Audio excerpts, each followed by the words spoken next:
ఇక వాటర్ ప్రాజెక్టులపై special drive నిర్వహిస్తోంది రాష్ట్ర సర్కార్. వెంటనే పూర్తి చేయాల్సిన ప్రాజెక్టులపై ప్రత్యేక దృష్టి పెట్టింది. గోదావరి, కృష్ణమ్మ నీళ్లతో తెలంగాణ బీళ్లు పచ్చగా మారేందుకు ప్లాన్స్ వేస్తోంది.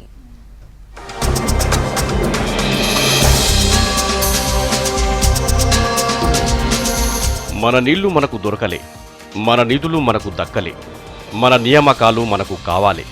పరాయి పాలనలో చీకటి బతుకులు వెళ్లిపోయాయి. ఇప్పుడు మన రాష్ట్రం, మన పాలన, ప్రతి దాంట్లో మన న్యాయమైన వాటా మనకు దక్కాలి. అందుకోసం ప్రభుత్వం రెడీ అవుతోంది. నీటి దోపిడీతో దగాపడ్డ రైతన్నలకు ఊరట కల్పించి చేయూతనిచ్చేందుకు పక్కా ప్రణాళికతో ముందుకెళ్లాలనుకుంటోంది.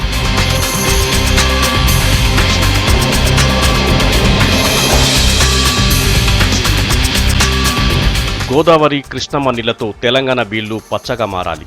ఇందుకోసం కార్యాచరణ రూపొందించాలని డిసైడ్ అయింది. హరిత తెలంగాణ కోసం సీఎం కేసీఆర్ టీం ప్లాన్స్ గీస్తోంది. కృష్ణా, గోదావరి నదీ జలాల పంపిణీలో మన వాటా దక్కించుకునేందుకు సర్కార్ న్యాయ పోరాటానికి రెడీ అవుతోంది. జస్టిస్ బ్రిజేష్ ట్రిబ్యునల్ తీర్పుపై సుప్రీంలో ఇంప్లీడ్ పిటిషన్ వేస్తూనే మరోవైపు న్యాయమైన వాటాను దక్కించుకోవడానికి ట్రిబ్యునల్ ముందు మన వాదన వినిపించనుంది.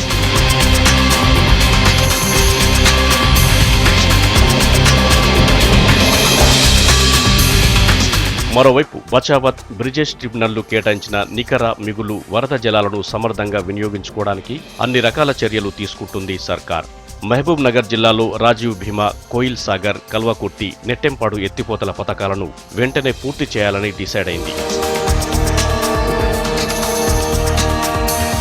దీంట్లో భాగంగా ఈ ఏడాది చివరి నాటికి 15 ముఖ్యమైన ప్రాజెక్టులను పూర్తి చేసేందుకు ప్రణాళికను సిద్ధం చేస్తోంది.